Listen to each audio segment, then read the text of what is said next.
Welcome to the Applied Blockchain podcast, where blockchain technology and innovation are in the spotlight. My name is Ben Ari, and I'm the founder and CEO of Applied Blockchain, and I'll be your host as we dive into relaxed conversations with industry experts and thought leaders to get their views on what they're building, the Web3 ecosystem and its transformative impact on the modern world. Luc Falempin from Tokeny, welcome to the Applied Blockchain podcast. Thanks a lot for having me, Eddie.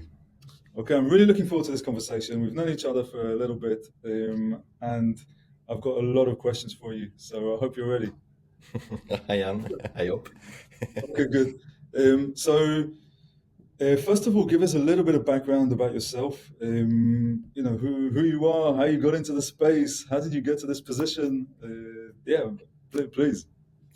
So I'm an entrepreneur for a bit more than 12 years now, building software companies. I studied finance, business, marketing basically at school, and then started my first venture back in the days. So my first company was in the e-commerce space actually. So we were transforming any websites into online marketplaces. Yeah. So it was a transactional platform. I discovered blockchain at that time in 2012, something like this with Bitcoin. It's early. Yeah, passively, but it was quite interesting. And then we sold this startup in 2017. So I finally got some time to read, to learn, to meet people in the crypto community. In 2017, it was the first boom, the first mass adoption of crypto.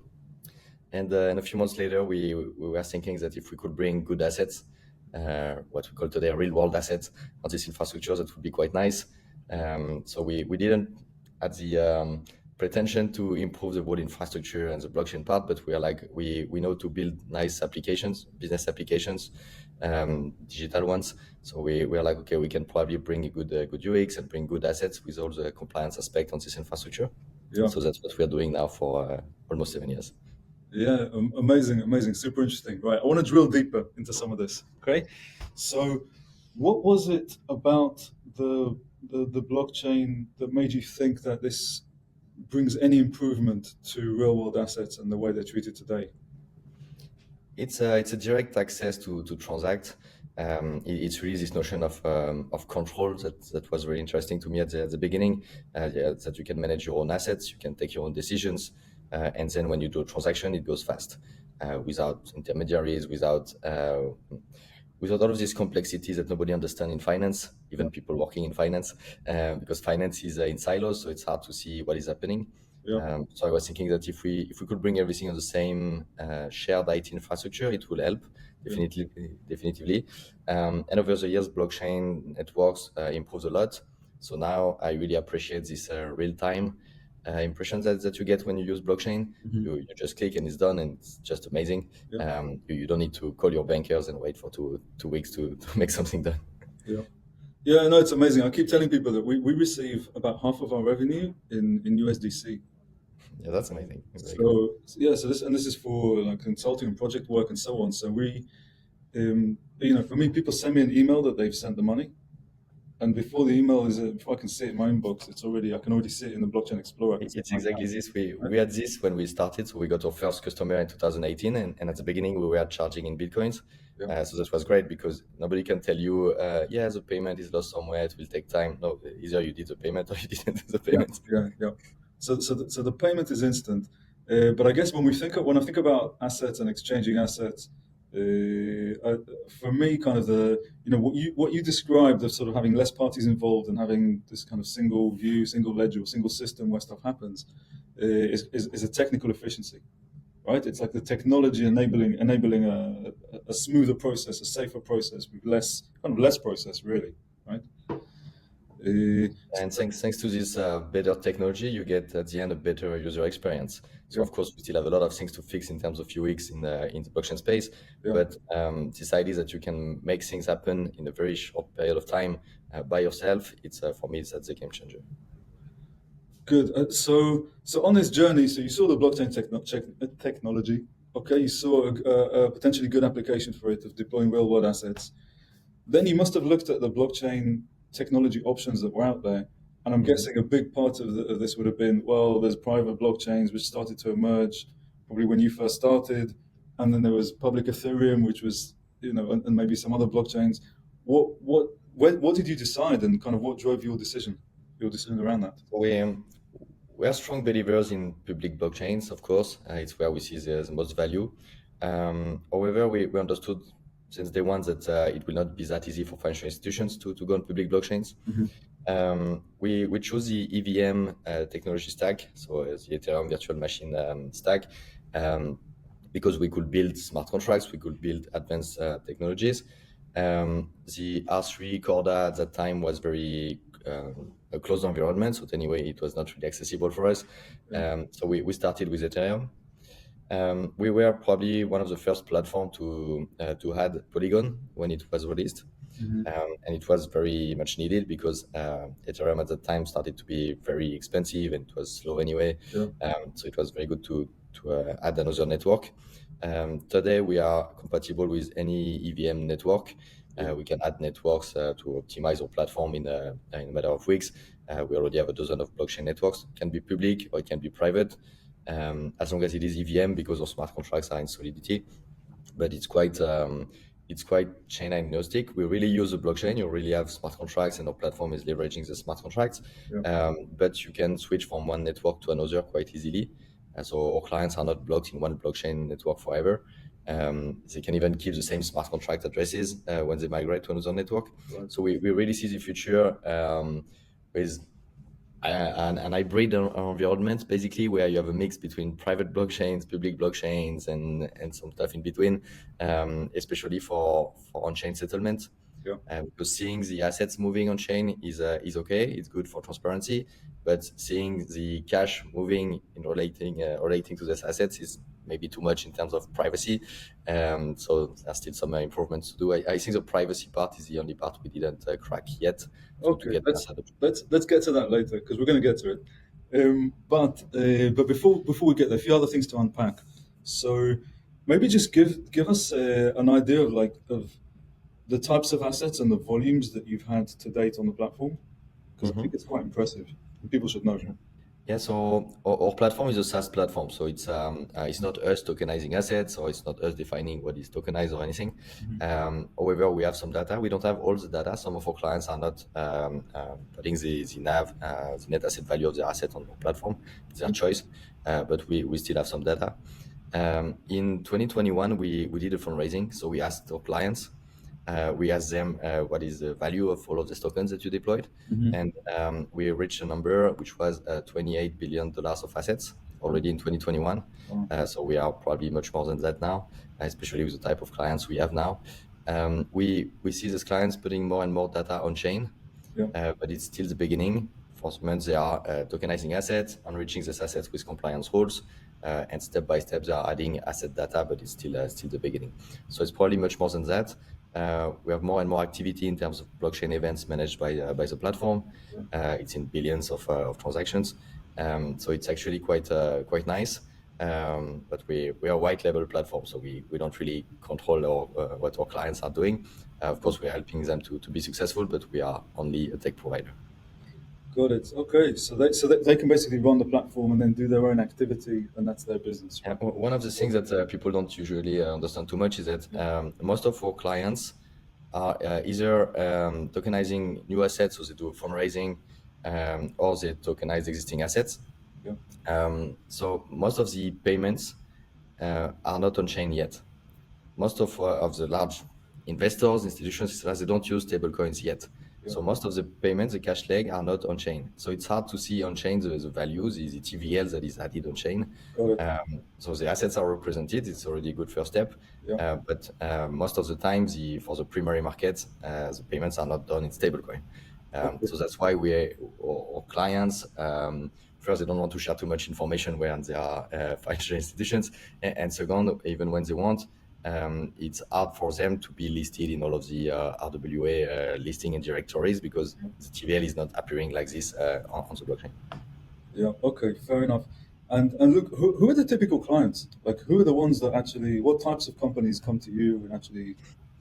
So for years, we had a lot of what we call asset owners.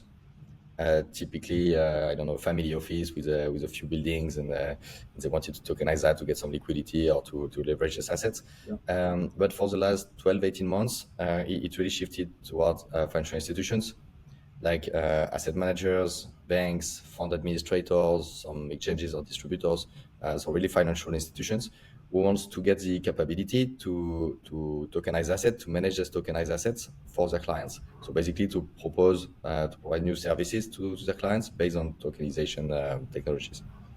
Yeah. Okay, very interesting. And you mentioned the payment leg. So I guess for me, when I look at the technology and what it can bring in this type of market, it's very similar to what you said. It's the technical efficiency. Mm-hmm. But then for me, the technical efficiency, okay, you have an asset, like you say, you can transfer it on chain. You have some efficiency there. Maybe you have some traceability and so on. But once you introduce the payment leg and you have the DVP, the delivery versus payment, that's like another level of efficiency altogether compared to the existing systems. I totally agree, and it's probably why the adoption was a bit slow before, and it's still a bit too slow in comparison of what it could bring to the market. Right. Is because on-chain settlement is one of the key value proposition of blockchain. Yeah. However, the cash leg is still a topic Yeah. from a regulatory point of view, from an issuer point of view, who is issuing the stable coins and in Yeah. which form and etc. So we have more and more solutions. We work with more and more partners as well. So it's coming, it's progressing. But of course, when you're a large financial institution, Mhm. you need to be careful with what you do. So when it's for small volumes, it's fine. When it's for bigger volumes, it's not fine yet.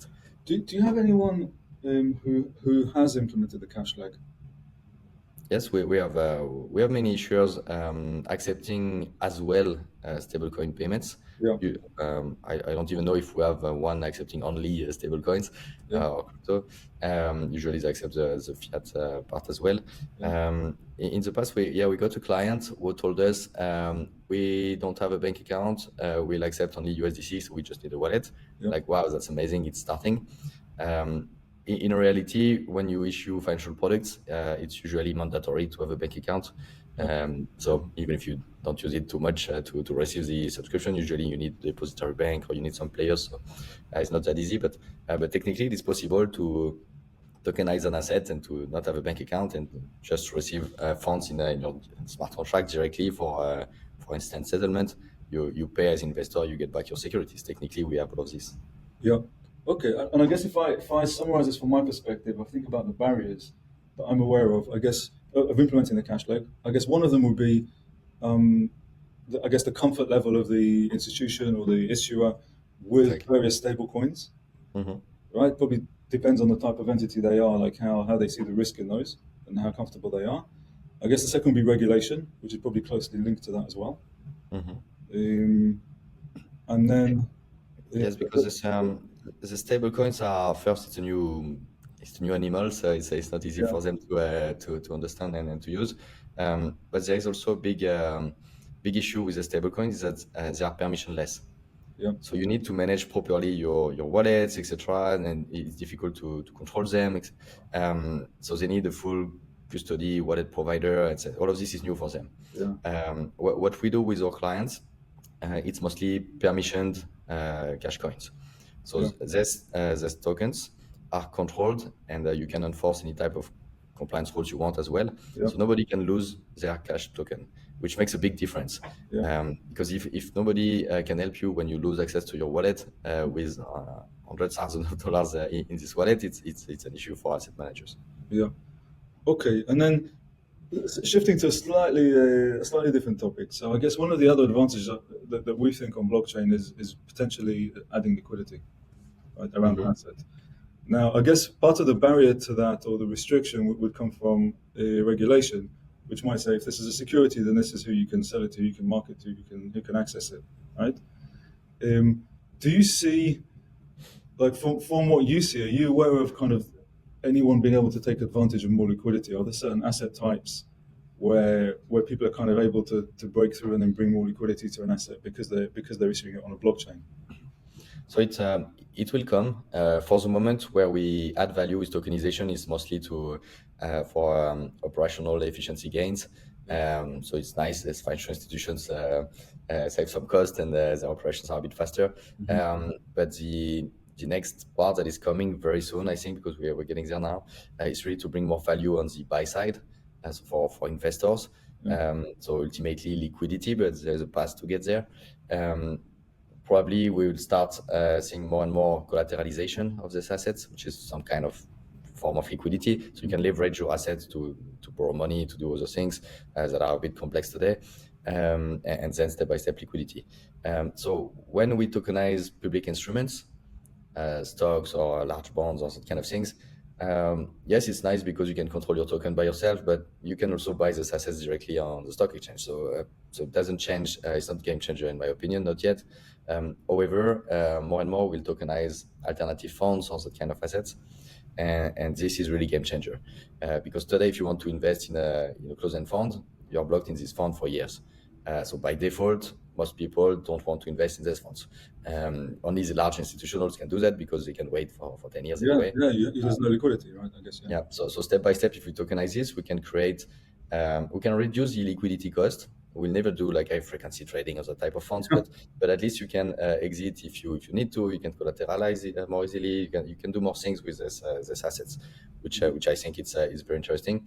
And we see as well that in finance, very often, because all the processes are too slow, assets are underexploited. They are blocked in translations between players for days. So for days you don't get interest on these assets, that kind of things. So by speeding up transfers internally or with other players, you can really leverage these assets in a better way. Yeah. Okay, makes sense.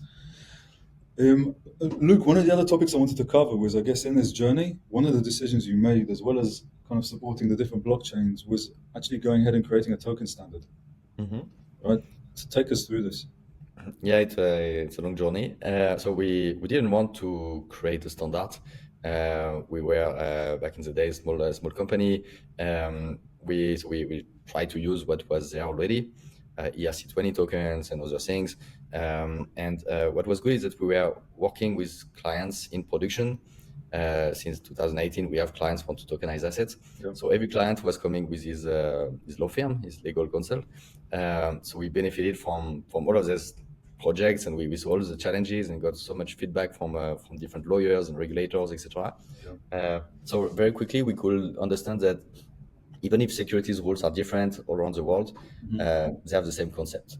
Yeah. You need to know who is liable, who is doing what, and make sure that you control who holds your assets. So we realized that we needed an identity solution to properly identify the different stakeholders on the blockchain. Then being able to manage permissions with these different stakeholders. So we started to create this, and then we created a model for permission tokens.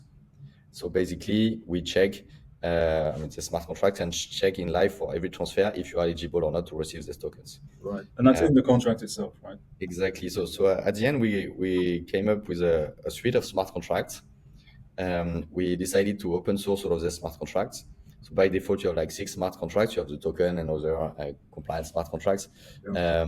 And it became the ERC 3643. So it's a real ERC from the Ethereum community. We still call it the TRX protocol because it's much better. But so it's really nice because now by default, anyone can tokenize the asset with this framework, which is free, which is open source. You can deploy all of the smart contracts in one blockchain transaction. And you know that everything coming out from this official on-chain factory is a pure smart contract that has been audited and developed for years.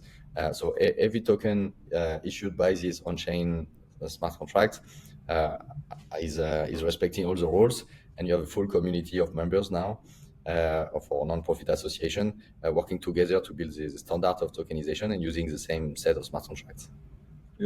Yeah, it's very good. I mean, we had a close look at it, and we've even joined the association as well. Yeah. Because we think it's very interesting, and it's gaining a lot of traction. So that's basically what it does. It's bringing control and compliance on chain. So even for financial institutions, they don't need to control their whole blockchain network and to permission their blockchain network, because they will anyway permission their tokens, meaning what they do, what they tokenize on the blockchain. And this is really a game changer. Yeah. Okay. Okay. Good. Um, you touched on privacy before. It's kind of one of the like a missing, maybe the last missing piece in all of this. Um, why is it missing? Who needs it, and why? So when you talk with financial institutions, very quickly they will tell you, we would like to go on public blockchains, but we need privacy. And then you ask, okay, what do you want to be private? Yeah. Usually they don't know. They don't know, but it's normal. It's because for the last 50 years, they're trying to secure and to close their IT environment. Yeah. So if you tell them you're going to expose everything, of course they freak out. The truth is that in traditional finance, usually when an asset manager makes a move, the others will see it in sometimes in seconds and sometimes in a few weeks. But at the end, the information is spread. So yeah, it will be the same, just maybe it will be much faster. Anyway, it will happen. So what we tell them is that first you need to develop your blockchain intelligence. You need to have the tools to see what the others are doing. That's the first thing you should do. But nevertheless, we still need to encrypt some data to hide some information. As I was saying previously, seeing the assets moving, it's okay. Seeing who is doing this transactions, it's more complicated, and seeing the price of all of these assets is even worse. Yeah. So there are some things where we need to be careful. It's a bit like in the crypto space. I mean, you will never link your email with your wallet, because actually you have value in this wallet. So you have a lot of things like this where you need to be careful. So for financial institutions, it's even worse. Interesting. And I guess even a pseudonymous account, which is what we have by default on the public blockchains. I mean, there are some companies that have become really good at tracing who's behind these accounts and so on. And if it's an interesting, Yes. large financial institution, then I think a lot of people will have a go at trying to.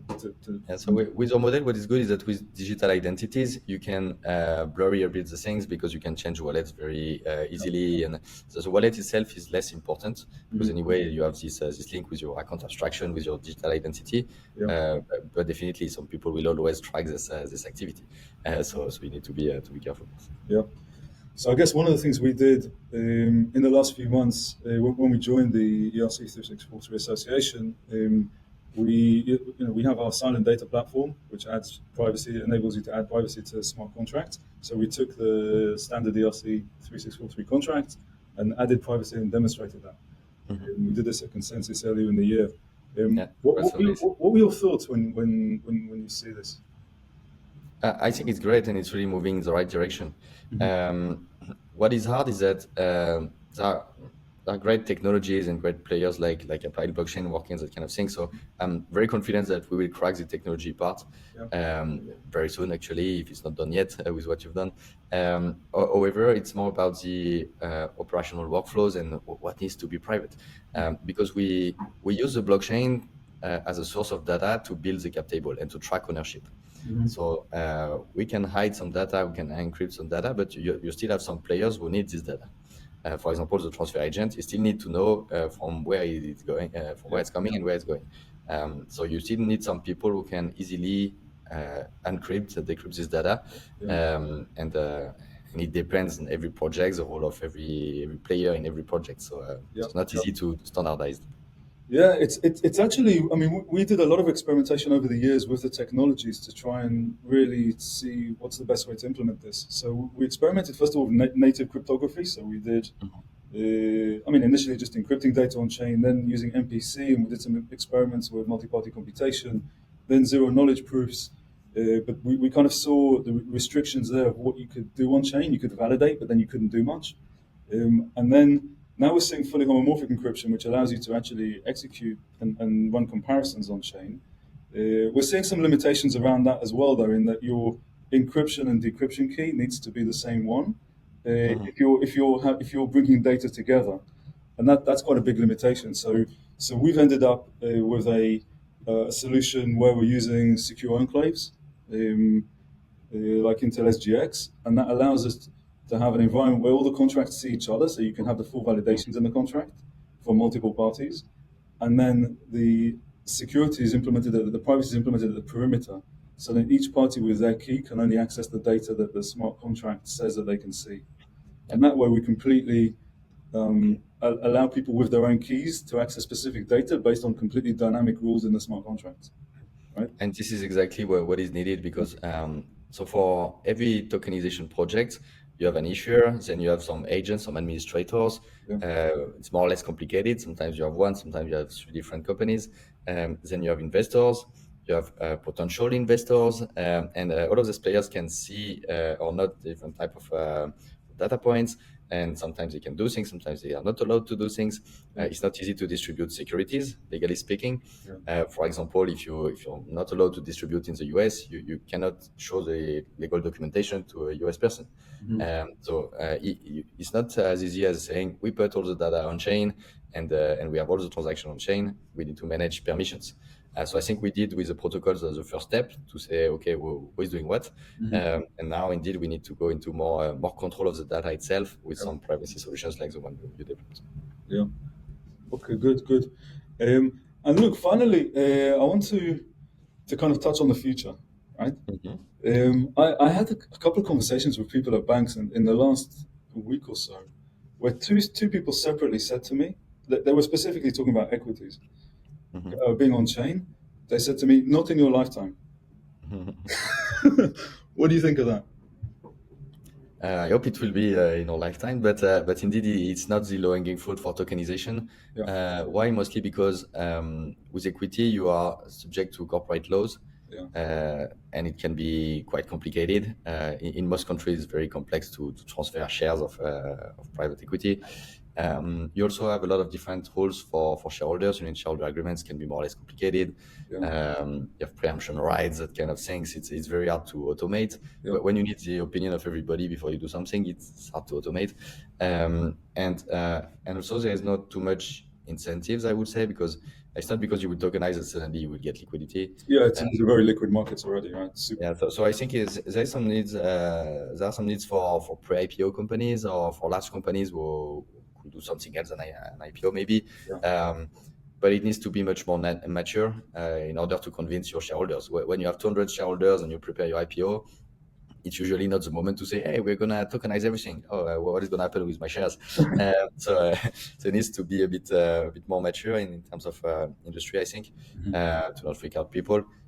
We still see a lot of projects, about tokenization of startups, etc. It doesn't make any sense to me. Why? Because a startup, by definition, you don't know the value of the asset. So yeah, you tokenize, but then what? You cannot do much if you don't know the value of the asset. Yeah. I mean, we've been kind of toying with this idea ourselves, right? I guess as a small company. Interesting. So I guess I kind of have a similar view, which is that there's a spectrum of assets, and equities are at one end of the spectrum with very efficient solutions today and very, very high liquidity and high frequency trading and a lot of regulation, as you say. And then it goes all the way to the other end, and you talked about like different types of assets already. There are some type of companies where it could be interesting, like cooperatives or that kind of. We have a client with 5,000 investors, retail investors. It's not a super huge company, but there are 5,000 investors. Yes, when you tokenize and you can do most of the things digitally, it's faster, it's easier, but it's not the common use case. So where's the biggest opportunity? Is it like what do you think if we have this conversation in 2 years' time? Which type of assets will have been tokenized? We focus commercially mostly on funds. Probably because in a fund you can package anything. So and usually the regulation for funds, it's easier because there are investment vehicles, so you know it works. You have different type, of course, different regulations, but it's made for investments, for co-ownership, for transfers, so all of this fits quite well with blockchain. So hopefully, as much as possible, we'll start tokenizing hundreds and hundreds of alternative funds. We will see. The other type of asset is probably around debt, trade finance and debt or loans, that kind of debt instruments that needs to be issued fast, to be automated, to be short life cycle sometimes and so on, right? Exactly. So here we can do a lot of things. And then you have commodities and cash and payment as a type of assets. But indeed, I will put equities at the end of spectrum. And real estate?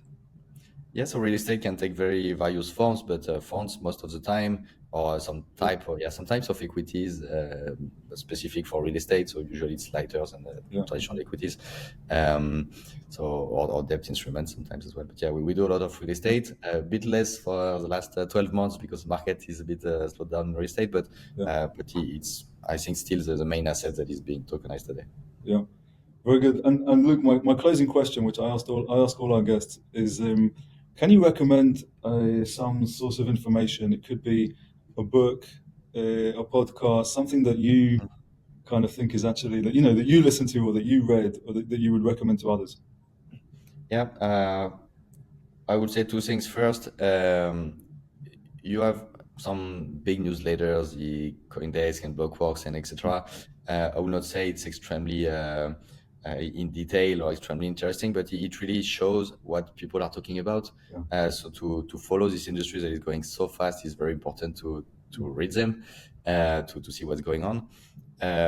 So that was my easy answer. The second part I would say is really to read documentations. Yeah. Because people are scared to read documentation. They think it's super technical, whereas most of the documentation is usually in plain English. So when you have a new DeFi protocol that people are talking about or new things, you just go there, you read 5 minutes of documentation and you understand what it is about for real and not what just people Honestly, I think these are the wisest words I've heard someone say in this industry. Because there's so much, like, there's a layer of marketing that says our platform does this better than everyone, whatever, and there's a layer below that where it's only when you get into like some of that technical detail that you can see, there's a compromise here, there's a problem, you've got to do this, right, then that doesn't really improve things so much or whatever, right? Exactly, and very often things are based on smart contracts, and smart contracts are by definition extremely simple.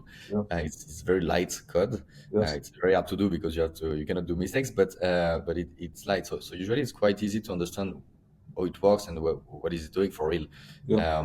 And yeah, there's a lot of documentation out there, but people never read that. They think it's technical. People don't bother. I mean, we saw the same thing. I mean, with the blockchain platforms themselves, you quite often, you need to see, like, is it, how decentralized is it, how are things set up, who's running these kind of things, and how are those things being managed. But with the privacy solutions as well.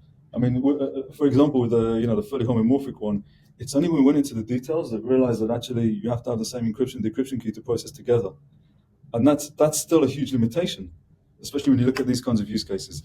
But you have to go deep to actually see that these kind of limitations are in place.